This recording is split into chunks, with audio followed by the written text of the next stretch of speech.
70이다 이러면 여기에 있겠죠. 피의 품질이. 그러면 내 피의 품질이 포화지방산일 가능성이 많다는 이야기예요. 그죠? 근데 수치가 아주 낮게 잡아놨기 때문에 문제는 아닌데, 낮게 잡아놨잖아요. 정신용 미미보다. 낮게 잡아놨기 때문에 내 피가 동물성 지방이 이게 아니고, 관리 측면에서 봤을 때 여기에 들어있으면 포화지방산이고, LDL이 높은데 HDL이 낮다. 트랜스지방산. 그죠? LDL이 낮고 HDL이 높다. 여기. 이쪽은 잘 없어. 대개가 이쪽이에요. 근데 보시면 불포화지방산이라는 것은 죽변을 이야기하는 것이고, 요거는 6.2, 5.5도에서 다 녹아버려, 기름이. 그리고 우리 몸이 36.5도니까 이 혈액이 잘 흐르겠죠, 혈이 잘 순환되겠죠. 근데 이 불포화지방산은 6.2, 52도예요. 트랜스지방산이고요. 트랜스지방산은 이렇게 두면 기름이 상하니까, 이 업자들이 과자를 튀김으로 만들어 팔려고 하다 보니까 이 분자 구조를 바꿔버려요. 그래서 여기 지방이 바뀌었는데 우리 몸이 몰라요, 이걸. 흡수를 못하는 거야. 트랜스지방은. 근데 상하지는 않아요. 안 상하고 기름으로 사용할 수 있는데, 주로 과자를 많이 드시고 튀김 음식을 많이 드시면 이 트랜스지방들이 내 몸에 들어왔어. 근데 이걸 기름으로 사용하고 분해가 바깥으로 내버려야 되는데 여기 뭔지는 몰라. 분자 구조가 달라가지고. 그 여기 매일 떠돌아다녀요. 이렇게 혈액 속으로. 트랜스지방산 이게 높은 사람들은 굉장히 또 조심을 해야 돼요. 여기 돌아다니면서 온 혈관벽을 다 막아요. 그래서 요 트랜스지방산 요거 안 좋다. 가자. 그리고 포화지방산은 분자 구조가 보면 막 빨빨하잖아요. 이거 안 껴있잖아. 73도. 그렇게 우리 몸에서 안 녹으니까 마가린처럼 자꾸 혈액을 붙인다 이렇게 보시면 돼요. 그래서 이제 음식 처방을 해보는데 내 피의 상태가 여기에 있으면 LDL도 낮춰야 되고 HDL도 낮춰주는 게 좋잖아. 그죠? 그럼 이걸 끌고 들어오는 게 어디로 와야 돼? 여기로 와야 되잖아. 여기로 와야 돼. 여기가 다원 불포화지방산의 오메가3 라인이에요. 이게 오메가3.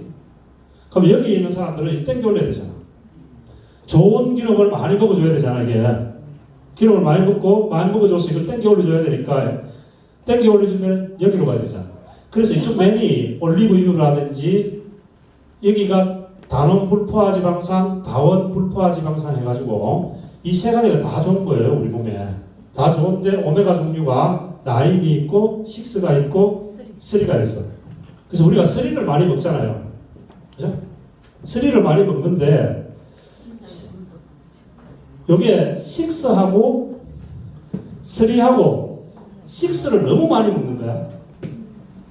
계란을요, 닭이 풀을 이렇게 뜯어먹는 계란이 알로면은 요게 많아.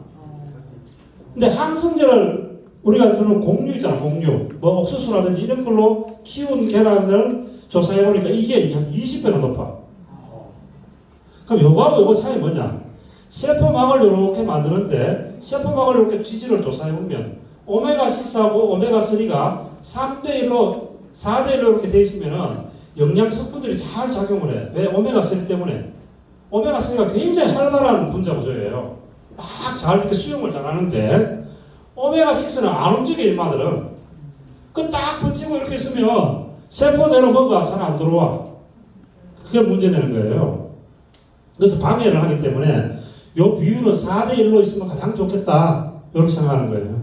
그래서 이것은 옥수수라든지 주로 공유에 엄청나게 들어있는 게 오메가6다. 그리고 오메가6를 너무 많이 먹어요, 지금.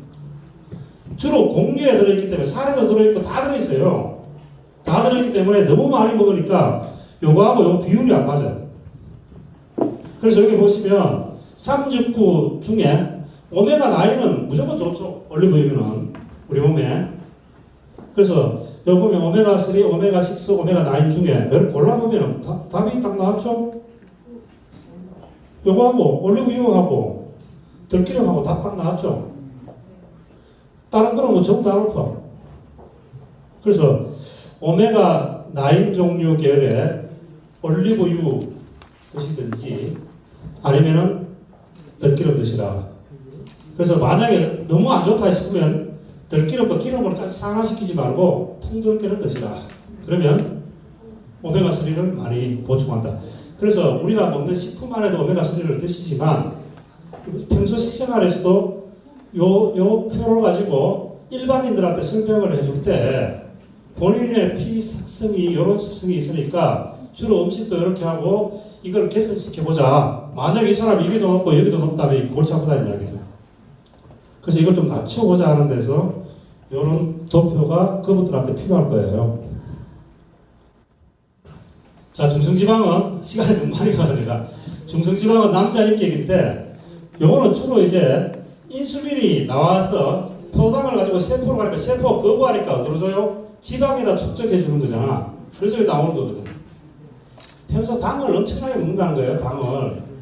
당 하면은 막걸리 안에 아스파탐으로 막걸리를 아스파탐사카린 그걸로 당질로 해서 분해해서 하니까 막걸리도 굉장히 안 좋아. 이런 사람들한테는 술 간에 당이 엄청나게 들었어요. 식품 첨가물들은. 그래서 바깥에서 먹는 식품 첨가물에는 전부 과하게 나눠졌어. 콜라, 사이다부터 시작해서 당을 이용해서 단맛이 나는 곳에는 다 첨가물들 들어있기 때문에 이런 분들은 이게 조심하셔야 돼요. 원래 들어오는 거는 말을 타고 들어와서 나갈 때는 거북이 타고 나간다 그래요. 네덜란드 속담에. 질병은 들어올 때는 말을 타고 들어와. 확 들어와. 한 번에. 나갈 때는 거북이 타고 나간다고. 골치 아프다. 그러니까 한 번 이렇게 된 걸 빼려고 하면요. 엄청나게 힘들어요. 근데 우리 식품 먹고 뭐 한 3개월, 30년 동안 자기가 만들어놓은 몸을 뭐 1개월 먹고 다 없앨 수 있다. 2개월 먹고 다. 그러면 안 된다. 식생활 습관을 꾸준히 해서 없애야 되는데 시간이 걸린다는 얘기예요. 시간이. 근데 생활 습관이 안 바뀌고 영양이 안 바뀌면 이게 개선이 안 된다는 얘기예요. 이 중성지방은 뭐냐? LDL, HDL보다 더 나쁜 사람이거든. 그래서 여러분들이 이게 200이라든지 만약에 300, 400, 500이라 있으면 이 사람은 중풍이라든지 1년에 2번 스탠드를 박아야 될 사람들입니다. 뇌출을. 그래서 중성지방이 높으신 분들은 너무 낮아도 문제야. 이게 너무 낮으면 힘을 못 써요. 저축이 없어가지고. 저축이 없어가지고 평소에 에너지를 활용하기 위해서 이걸 빼가서 해야 되는데 이게 공간이 말라있는 사람들이야. 그러니까 힘을 못 쓰는 거야. 또 온몸이 차고 피부도 거칠고 이렇게 되는 거야. 이게 재료가 부족해요. 그래서 초기에 우리 단식을 조금 하시는 분들 초기에 피솔루션을 가지고 탄수화물을 줄여가면서 식생활 습관을 계속 바꾸기 시작한 사람은 일시적으로 떨어질 수도 있어요. 이거. 거의 우리 피솔루션 드시는 분들 혈액검사 보면 이게 많이 떨어져 나와요. 어떤 분들은 뭐 50, 어떤 49까지도 나오는데 그거는 또 채우면 채워져요. 그래서 일시적인 어떤 환경에서 곡간을 비우기 시작하니까 체지방이 분해돼서 내 몸이 새롭게 만들어지는 상황이다 이렇게 보시면 돼요.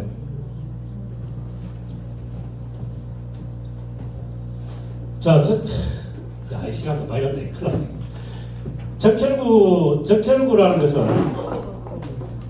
적혈구라는 것은 산소를 운반할 때 쓰는 거예요. 산소 운반할 때.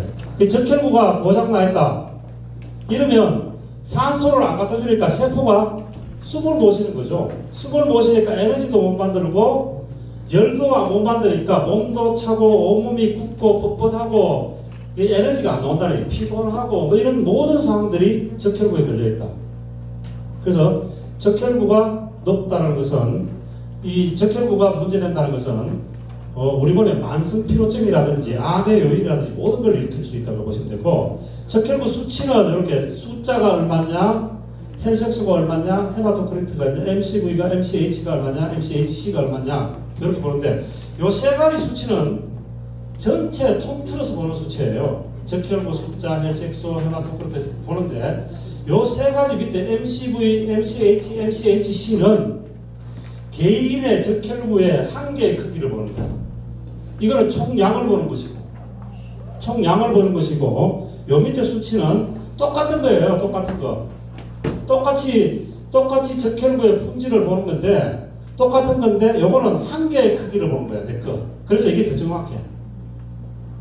그래서 요거는 그 상태에 들어있으면 돼요. 상태에 들어있으면 되고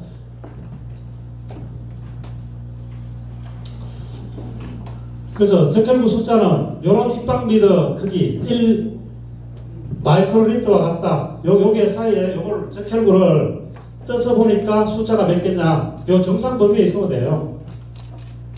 그리고 헤모글로빈, 혈색소를 우리가 헤모글로빈이라고 이야기해요. 혈색소는 거기 안에 혈색소가 얼마나 많이 들었냐에 따라서 산소를 많이 갖다 나눌 수 있느냐 없느냐를 보는 것이고, 헤모글로빈이 그 안에 용적이 얼마 되느냐, 삐뚤어져 있느냐, 밀도가 어떻게 되느냐 보는 것이 헤마토크리트다. 요거를 참조해 주시면 돼요, 그냥. 그래서 한 개의 크기를 보자는 이야기예요. 여기에 적혈구가 이렇게 생겨있어. 도넛처럼. 이렇게 생기는데, 옆으로 보면 이런 모양이에요. 날씬하게 이렇게 생기는데, 이게 81에서 100이 정상적인 수치인데, 임상 수치로 봤을 때는 88 정도 크기면 좋겠다. 크기거든요, 이 수치가. MCV의 크기 수치가, 여러분들은 수치 한번 보세요. 88 정도 되면은 가장 좋은 크기이다. 이렇게 보시면 됩니다. 근데, 만약에 MCV가 80보다 적다. 그럼 모양이 어떻게 됐겠어요? 개뼈다구처럼 이렇게 말라 있겠죠? 한 86, 79 이래 가면은 내가 갖고 있는 적혈구가 너무 죽은 거야. 빼짝 말라 있는 거야, 적혈구가. 그럼 적혈구가 빼짝 말라 있으면 어떻게 돼요? 혈색소가 거의 없으니까 산소를 많이 못 공급한다. 그래서 온몸이 차고, 시리고, 피로하고, 정신 못 차리는 거야. 그래서 MCV 크기를 잣대로 봤을 때 또 어떤 분들은 자기 몸도 이런데 적혈구도 이렇다. 이거 어떻게 되겠어요? 너무 크니까 여기 날씬해야 여기다 산소를 넣는데 여기 산소 배달통이에요. 이거. 산소를 못 붙이는 거야 이게. 여기다 3개를 실어야 되는데 여기는 1개도 못 실어.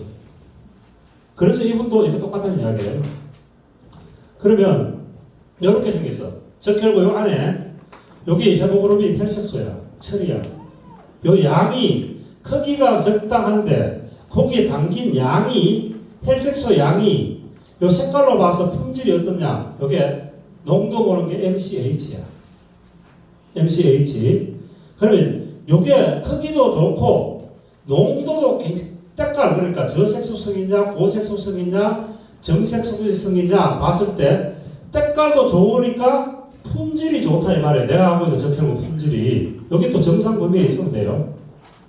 그리고 MCHC라고 하는 건 여기에 들어있는 농도, 밀도가 어떠냐 이거 보는 거예요. 그래서 이 3가지 수치를 보면 내가 갖고 있는 적혈구의 품질을 볼 수 있는데, 이렇게 살이 찐 사람은 어떤 사람이에요? 적혈구 깨어른 사람이잖아. 요건 비타민 B군이 되게 필요하다. 여기에는 요 사람은 뭐예요? 요 미네랄 부족병이야, 이게. 미네랄이 없어가지고 빼짝 말라가 있는 거예요, 지금. 미네랄을 퍼먹어야 되고, 이쪽은 비타민 B9이라든지, 비타민 B12라든지, 이런 걸 갖다 대량으로 퍼야 된다는 이야기죠. 그래서 MCV의 상경을 보고, 상황을 보고, 적혈구의 크기를 여러분들이, 요 표가 가장 정확하다 이렇게 보시면 돼요, 적혈구에서는. 자, 혈소판은 뭐 크게 볼 거 없습니다. 의사들이 보는 지표예요. 수술하기 전에 피가 이게 안 굳으면 안 되니까 응고하는 내용을 이렇게 보는 거예요.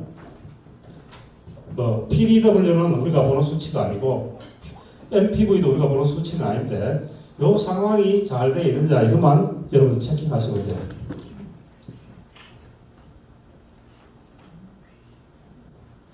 자, 당뇨를 일으키면 이 당뇨병에 대해서 이것만 가지고도 한 2시간 해야 되는데 제가 이제 보면은 인슐린 저항성에 대해서 이야기했죠. 그래서 이 당화 혈색소가 당뇨병은 당화 혈색소를 기준으로 합니다. 이 당화 혈색소. 당화 혈색소가 뭐냐면 당화 혈색소라는 것은 평소에 내 혈액 속에 들어있는 당의 양이 많으냐 적느냐 이걸 적혈구를 가지고 따져보는 거야. 적혈구가 안에 있는 혈색소가 당으로 당화되어 있느냐 이걸 보는 거예요. 당화. 그러면 이 사람이 평소에 당이 많이 들어있다 적게 들어있다 이 사람 당뇨다 아니다 이렇게 판단하는 거예요. 근데 적혈구는 3개월 만에 매일 죽고 매일 태어나면 3개월 안에 다 교체되는데 그러면 내가 처음에 5.6이다가 새로 태어난 거 있어가지고 새 것도 있고 막 습기가 있으니까 한 5.6 봐도 한 6.5 정도는 내가 이렇게 유추해서 볼 수 있어요.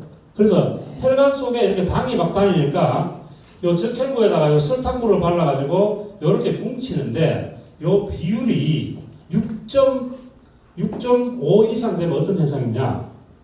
혈관을 막더라는 얘기예요. 이게 뭉쳐가지고. 모세혈관을 막으니까 망막이라든지 백내장이 먼저 오는 거야. 그 당이 내 몸에 인슐린 저항이 걸려서 포도당이 내 몸에 엄청나게 많이 돌아다니는데 모르고 있었다. 그럼 거기 적혈구를 전부 다 뭉치게 만들어가지고 하지절단을 일으킨다.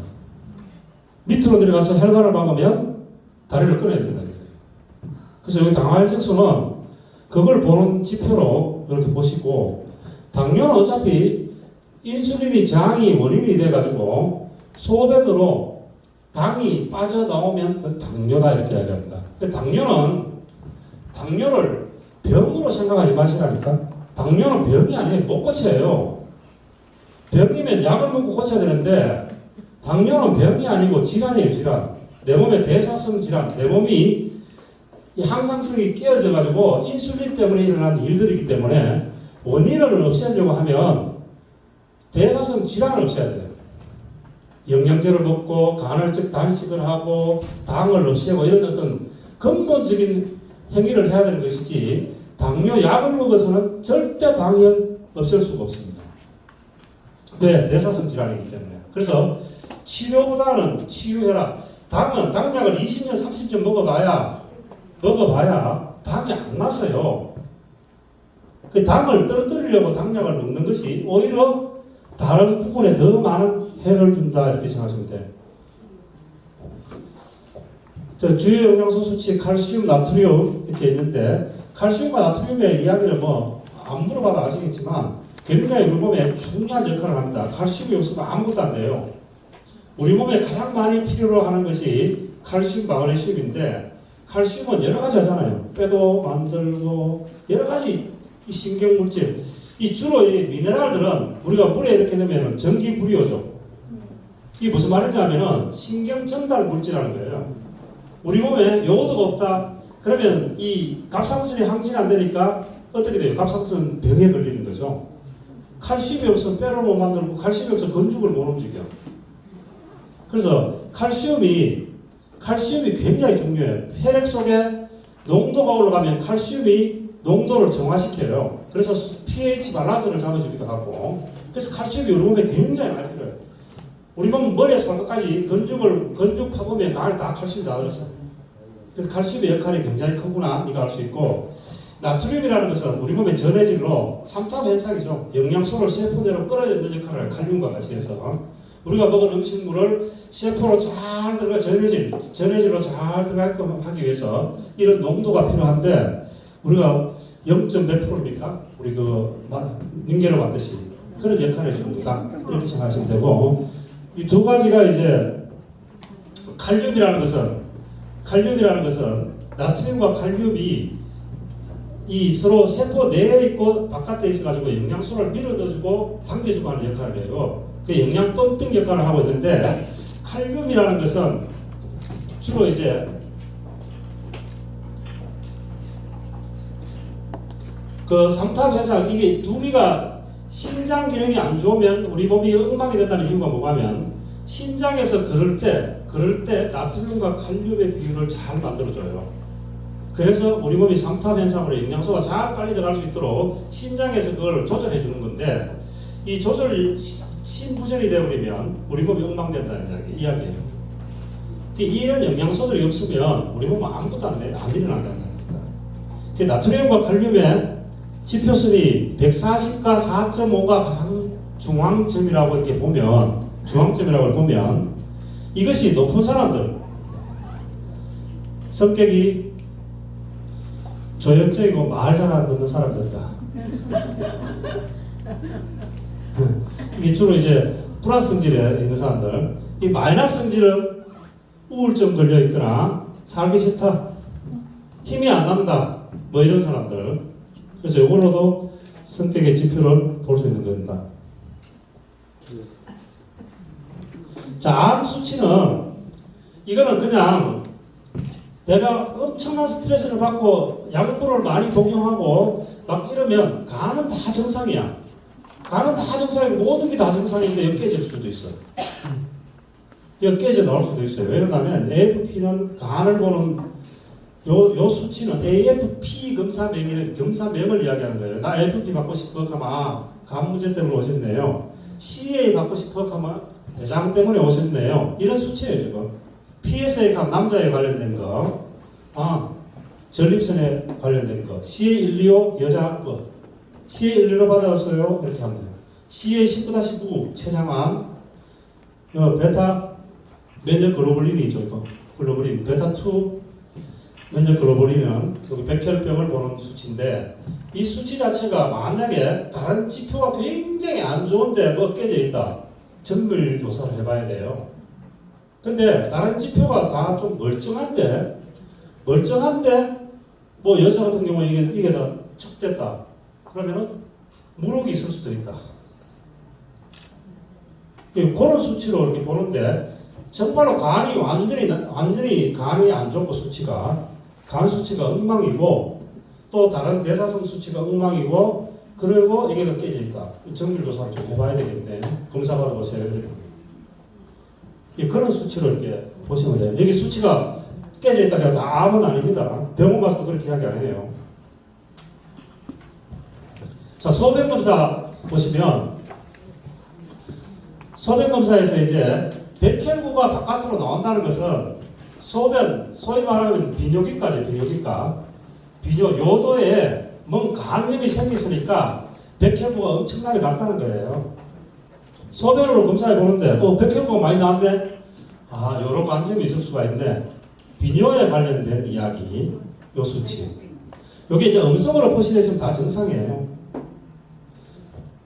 소변 아질산염 해가지고 니트리트라고 이야기하는데 요것도 여러 감염으로 쓰는 거예요. 그냥 요것도 여러 감염으로 되어 있는 수치. 요 비중이라는 것은 요 pH 밸런스 이야기하는 거예요. pH 밸런스. 요 pH 밸런스는 항상 요걸 유지하고 있어야 되는데 여기 잘 안 된다는 거.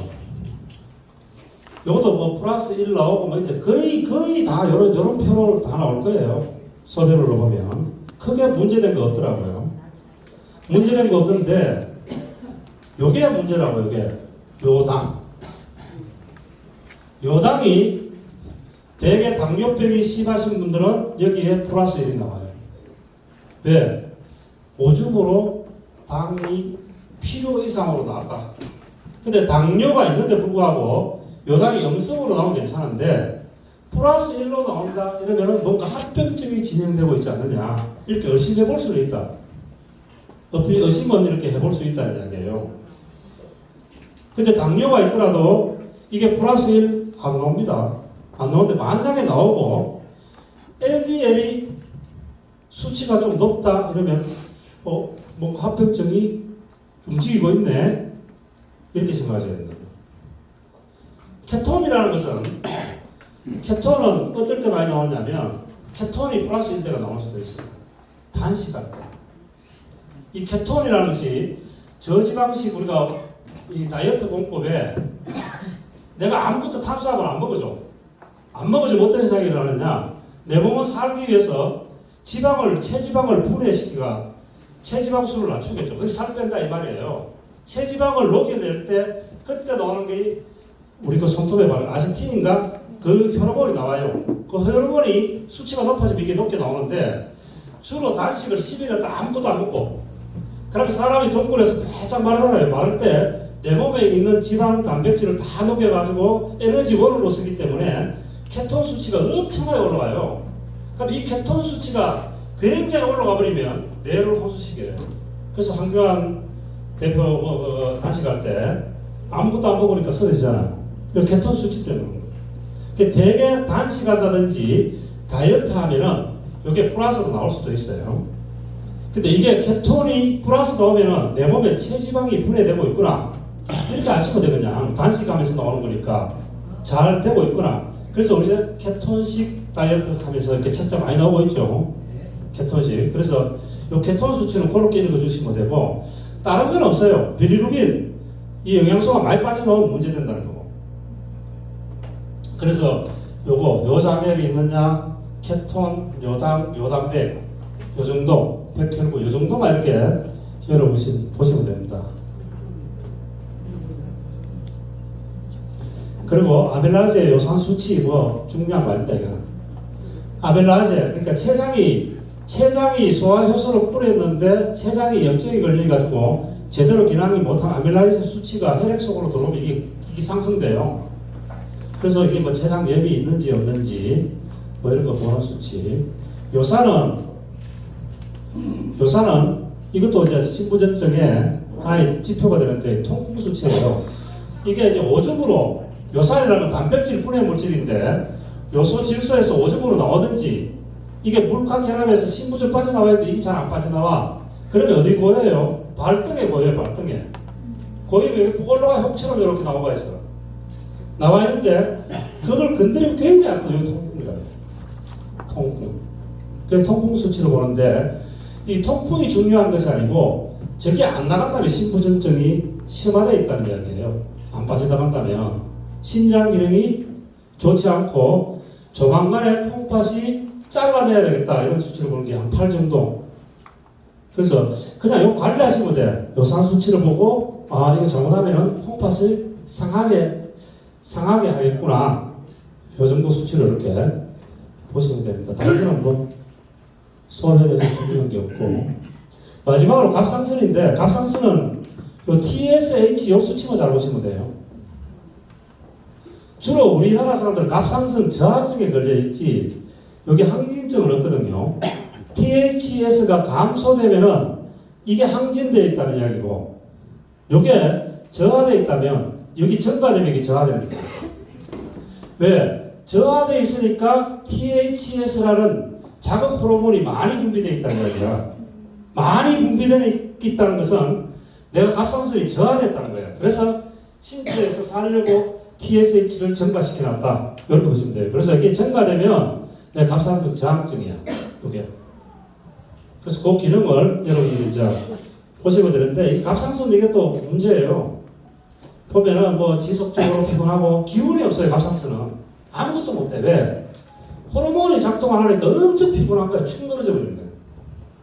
그래서 갑상선이 딱 걸리면 이런 현상들이 딱 오는 거예요. 목이 먼저 가는 거예요.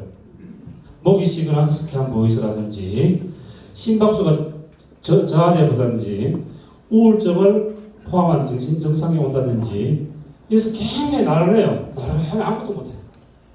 그러면 이게 문제라는 거예요.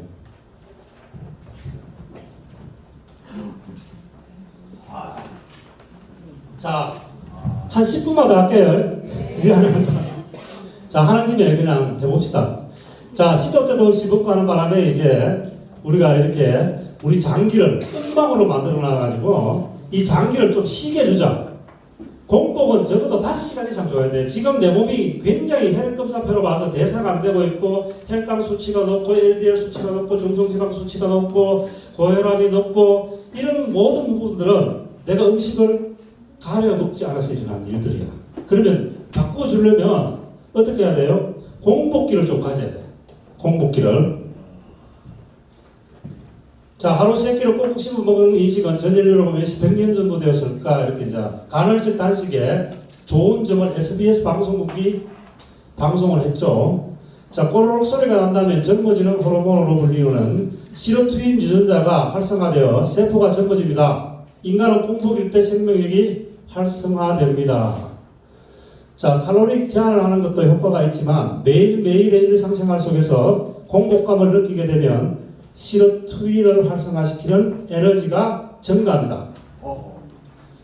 자, 그래서 시로토닌 유전자의 질병 억제력을 보면 동맥경화라든지 고혈압, 당뇨병, 지방간, 알츠하이머, 파키, 장장. 그러니까 공복이 굉장히 중요하다 이 말을 하는 거예요. 지금 매일 2시간 만에 한 번씩 밥 먹어주니까 그냥 못 사는 거예요. 혈당을 300으로 계속 유지해가는 거와 똑같은 이야기야. 그래서 공복을 적어도 공복을 좀 시키자. 어떻게 할래? 이게 간헐적 단식입니다. 자, 시로토닌 유전자는 섭취 열량을 제한하면 발현되는 장수 유전자다. 이게 섭취를 제한하고 있으면 이게 장수 유전자로 이게 나온다 이 말이에요. 이게 이제 실험했던 진을 실험했는 것을 SBS에서 틀었을 때 난리가 난 거예요. 이거 보고. 그래서 누구나 간헐적 단식을 한다고 많은 사람들이 난리를 냈죠. 우리 어디 들어있습니까? NAD 플러스 이렇게 그 강의할 때 왕 박사님 강의 속에 우리는 비타민 B3에서 시르투인 독한 물질로 나와요. 그래서 이걸 활용하면 우리 간헐적 단식에 굉장히 도움이 됩니다. 자, 시간표를 어떻게 짤 것인가? 자신의 생활과 맞는 단식을 정해야 되는데 대개 24시간 중에 12시간에서 24시간 사이에 지방 연소가 일어납니다.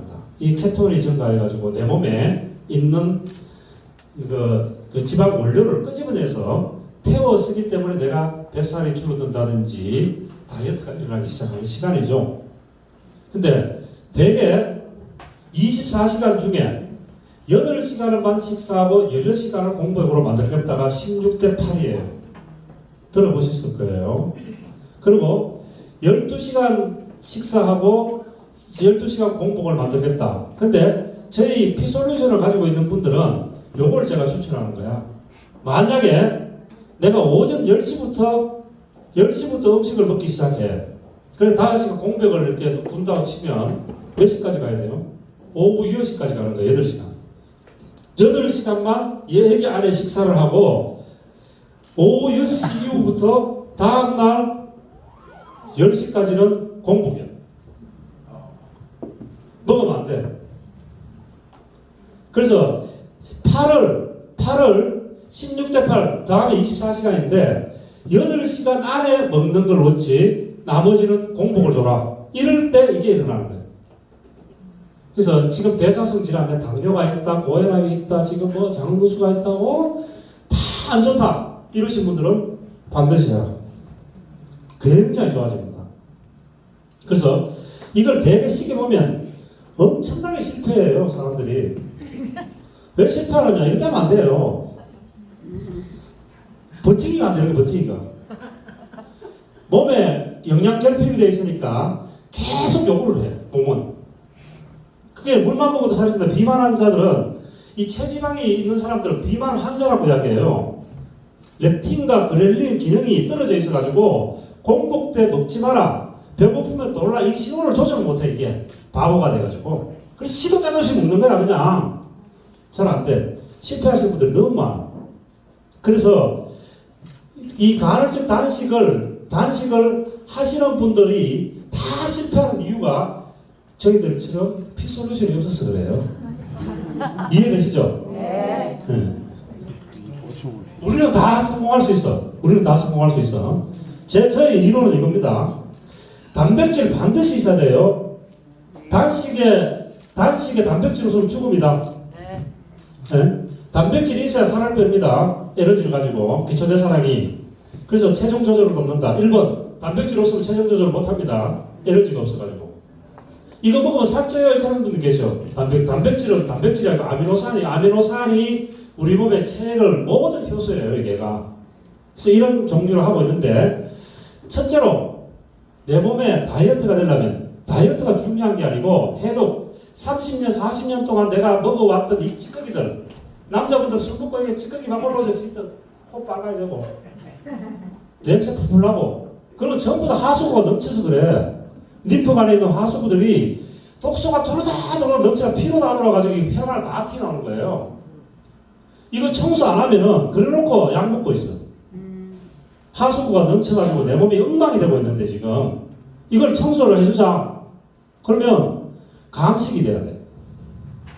내 이론이에요. 그러면 밥을 상복일로 무조건 줄여야 됩니다. 살려고 하면. 그 최소 4주 이상은 16대 8로 식사를 하시는 거야. 저는 이렇게 해요. 나는 12시부터 먹어요. 그럼 저녁 8시 가야 되죠? 그럼 8시면 아무것도 안 먹어. 이렇게 돌아가는 거예요, 이렇게. 그럼 쉽잖아. 아침은 피솔루션 우리 먹기 때문에 관계없어요. 아침에 자고 올라가 피솔루션 한 잔, 단백질 한 잔, 미네랄 한 잔 넘어가. 그럼 12시부터 점심. 쉽잖아, 우리, 그죠? 점심. 그리고 2끼 먹을 때도 있고, 1끼 먹을 때도 있고. 점심 먹고 난 뒤에 피솔루션 먹고, 미네랄 먹고, 단백질 먹으면 저녁 안 먹어도 돼. 그죠? 이거 한 4주 해야 돼. 근데 피솔루션 한 세트 사가 먹어보고 할게. 자기 몸이 지금 에너지를 내서 이 몸을 찌꺼기를 빼내려고 하는 기초대사량은 100만 원어치를 요구하고 있는데 100원짜리 하나 더 간다고 지 몸이 알아? 뭐가 왔다 간지 몰라. 왔어? 이 경험이 안 된다는 이야기, 경험이. 아예 이론에 안 맞은 이야기예요. 한 세트를 가지고 일주일 안에 다 먹든지 2주 안에 다 먹어야 프로그램 짜가지고 그래 봤을 때 이야기야. 프로그램으로 해봤을 때 그냥 내가 아침에 한 개 먹고 저녁에 한 개 먹고 내가 알아서 먹어볼게 이거 아니다니까. 그래서 반드시 이렇게 하세요. 이렇게 24시간에 8시간의 식사, 10시간 공부하는데 요걸 4주 이상 하면 어떤 현상이 일어나느냐. 영양이 내 몸에 들어가서 좀 알아차린다는 이야기예요. 시상하부에서 뭐 좀 들어오네 이제. 얘가 뭐 좀 안 해? 이제 내한테 뭘 좀 해주네? 영양은 절대 나눠서 먹으면 안 돼. 비타민 A 따라 먹고 C 먹고 D 먹고 이거 아무 소용 소중을 다 나고. 영양은 종합이 들어와서 사건을 일으켜야 돼요. 양자 분리하게 해요. 영양은 분자 교정하게 아니에요. 덜 부어야 돼요. 뭐를 위해서. 이게 뭡니까? 인도의 아유르베다입니다. 바켓으로 갖다가 체질별로 허브를 갖다 들어붙듯이 영양을 그런 느낌으로 먹으셔야 된다는 이야기야. 그래서 우리가 반찬을 골고루 드세요. 색깔 있는 거 드세요 하는 이유가 바로 전체 영양을 먹었을 때 내 몸이 전체적으로 반응하는 거예요. 이 사건이에요. 영양이 사건의 주체가 내가 안 일어나면 이거 안 돼요. 내 티 하나 먹고 단백질 한다. 먹더라. 안 됩니다. 결국 실패하고 요요해서 생겼고요. 세포마다 말라 죽여가지고. 영양은 한 번에 듣게 미네랄, 반드시 항산화 효소, 이게 채소 과일 다 들어있는 거잖아요. 비타민 C 있어야 되고, 에너지, 비타민 B군이 있어야 돼. 이게 전부 대사시켜요. 비타민 베타카로틴만 들어있으면 뭐해? 비타민 B군이 없으면 역할을 못 하는데. 다 같이 엮여 있어요. 이게 있어야 단백질이 움직여. 칼슘이 없으면 이게 베이스야. 얘가 없으면 이것도 안 되고 이것도 안 돼요. 이 독단적으로 아미노산이 못 움직여야 얘가 움직여야 돼. 뼈를 만들 때도 얘가 움직여야 되고 칼슘이 움직여야 되고. 그래서 이 전체가 다 퍼내는 거예요. 이렇게 4주 이상 해주면 좀 감식이 된다. 옛날에 먹었던 것이 이제 조금 덜 먹게 돼. 이 정도 느낌이 와야 돼. 계속 프로그램을 도는 거야. 돌면서 느낌이 왔을 때 해독기를 들어가요. 해독기. 이때 집중적으로 체지방이 분해되는 거예요. 독소가 바깥으로 빠져나가는 시간이에요. 방구도 많이 나오고 냄새도 엄청 나고 아시죠? 설사도 자주 하고 설사를 엄청나게 합니다. 왜 해야 되느냐? 당연히 장에 있는 뻘을 건드리니까 유해균들이 난리가 날 거 아니야. 유해균들이 난리 나면은 뭡니까? 소장에서 영양 흡수를 멈추고 물을 확 뿌리는 게 설사란 말이에요. 설사가 많이 일어나야 돼, 장이 안 좋은 사람들은. 그러니까 설사를 일으킨다는 것은 그 안에 들어있는 노폐물들을 바깥으로 쫙쫙 빼내는 거예요. 얼마나 좋은 거예요. 근데 만약에 내가 식중독거리가 설사하고 손해보는 거지. 장염화가 설사하면 장염이 오면 유해균수가 엄청나게 늘어나기 때문에 신체는 방어하기 위해서 설사를 해버려요. 걔들 내보내려고. 근데 우리는 설사를 유도했잖아. 설사를 유도해가지고 프로바이오틱스하고 프리바이오틱스가 있는데 저희들이 하는 일이 뭡니까? 프리바이오틱스. 섬유질이 부족하니까 유산균의 먹이가 돼주잖아요. 그러니까 들고 일어나는 거죠. 애들이. 좋은 균들이 들고 일어나면서 설사를 일으키는데 설사를 초기에는 즐기셔야 돼. 근데 설사하신다고 막 짜증내시고 하는데 다 빠져나가야 돼. 어쨌든 간에 장이. 그래서 이런 변화를 갖고 변화가 됐을 때 16대 8로 해서 하는데 아침에 저는 이렇게 해요. 아침에 영양 에너지 일어나자마자 그리고 아침 식사를 단백질, 나 아침 안 먹으니까 원래 나는 단백질하고 오전 간식 미네랄하고 점심은 발효 식사인데 점심은 좀 먹어도 돼. 왜? 태양이 머리 꼭대기에 있을 때는 내 신체가 굉장히 공장이 잘 돌아갈 때야. 먹어도 다 분해해. 근데 자러 가는데 자러 가는데 먹으면 무조건 체지방 쌓여요, 저녁에는.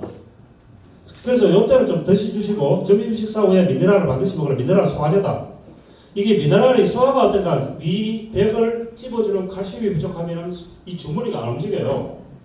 그때 이 미네랄이 들어가서 이렇게 잘 버무릴 수 있도록 소화 효소도 잘 끄집어내고, 소화에 불량이 자주 걸리시는 분들은 미네랄을 자주 드셔야 돼요. 근데 미네랄이 들어가면 속다갑다 하시는 분들은 무조건 미네랄 부족병들입니다. 무조건 드셔야 돼. 드셔가지고 위장을 잘 움직이고 위산액을 잘 나오도록 만들어야 돼. 자꾸 얘들 들어가가지고. 그러면 위산바다도 없어져. 그래서 요거 드시고 영양 먹고 요렇게 먹고 요렇게 먹어요. 그럼 대개 여기까지 오면 점심 저녁을 안 먹을 때도 있어. 이걸 돌면요. 이걸 돌려야지 내가 식생활이 바뀐다니까. 식생활이 바뀌어야지만이 내 몸이 바뀌어요. 자기 술 먹고 다 먹고 다 놀면서 내 몸이 잘 되기를 바라면 내 몸이 영합니다. 내 몸의 주인은 나지. 자기는 생각 하나 하면서 내 몸이 잘 되길 바래? 절대 안 되죠. 그래서 일주일에 한 번은 잡는 거야. 4주 끝나고 나는데 이제 단식을 해도 괜찮겠구나 하는 날이 있어. 그러면 일주일에 주 단위로 5대2를 하는 거예요. 5일 중에 5일은 16대8 가고 5일은 이틀을 빼는 거예요. 이렇게 빼가 달아서 하면 좀 힘들어. 그래서 요때 화요일날 하고 목요일날 하고 이렇게 합니다. 그럼 요때는 양념 들어간 음식을 절대 안 먹어주는 거예요. 양념 들어가는 거. 조리된 거는 절대 안 먹는 거야. 왜? 내 신체가 분야를 또 채이니까. 또 독소를 쌓으니까. 그래서 양념 들어간 걸 안 먹는 거야. 아예. 월요일날 내가 간헐적 단식으로 점심 저녁 먹어주고 화요일날 안 먹고 짭짭하고 안 먹고 이걸 일주일에. 그럼 요날은 뭐 해야 되느냐? 요날은 그냥 야채 과일이라든지 뭐 드레싱 올리브유 여가 드레싱을 해서 배를 때운다든지 자연식으로 하는 날이다 이렇게 보시면 돼요. 굶으라 하는 것이 아니고 뭐 이런 걸로 보충해주고 주로 뭐 아침 식사를 단백질로 한다든지 뭐 저녁 식사를 영양 에너지로 한다든지 아니면 자기가 짜면 돼. 자기가 요때 견과류과 같이 먹어준다든지 아니면 야채 샐러드를 해서 보충을 해준다든지 이렇게 양념 안 들어간 걸로 프로그램을 짜시면 돼.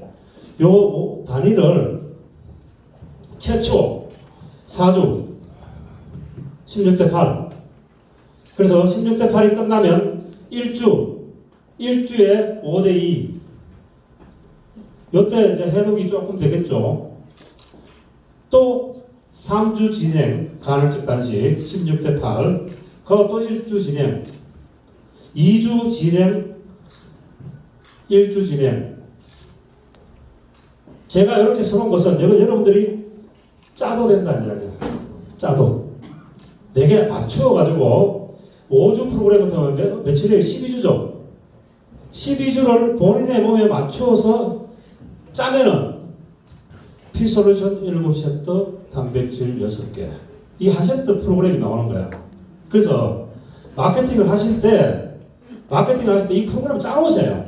짜두고 그 사람의 몸 혈액 검사 상태를 보고 몸 상태가 거의 다 제가 이야기하는 자궁누수, 인슐린 저항, 소화기관 문제, 혈관 문제, 순환 문제 이거 4개 다 끝나. 이 4개를 간헐적 단식으로 돌파해야 되고 그 간헐적 단식을 해줄 수 있는 식품 지구상에 피스로스밖에 없다. 이해되십니까? 네. 다른 식품으로 이거 못 들어내요. 다른 식품으로 안 돼. 근데 우리는 영양이 다 되어 있기 때문에 된다는 이야기예요. 영양이 미네랄, 비타민, 단백질 이 3가지가 다 들어있어야 된다는 이야기야. 그래서 이 식품을 접목시킬 때 반드시 이 프로그램을 여러분들이 가지고 한 사람 한 사람씩 해서 그 사람이 뭔가 바뀌고 나면 여러분들의 평생 고객이 될 수 있을 것입니다. 자, 오늘은 시간이 너무 많이 갔는데 제가 매 한 달에 한 번씩 저희들 팀들 포럼식으로 좀 심도 있게 해보자 해가지고 제가 2번째 하는 거예요. 1월 달에 한 번 하고 이제 2월 달에 했는데 3월 달에는 챕터를 정해서 한 개씩 할 거예요. 오늘은 전체 카테고리를 펼쳐나가봤어요. 한번 뭘 해야 될지를 한번 쭉 펼쳐놨고 2번째 다음에는 우리가 당뇨에 대해서 생각하면 당뇨 가지고 서로 포럼식을 하면 재밌어요. 서로가. 이제 그런 식으로 이 프로그램을 한번 끌고 가볼까 합니다. 어쨌든 간에 긴 시간 지금까지 해주셔서 대단히 감사합니다. 감사합니다.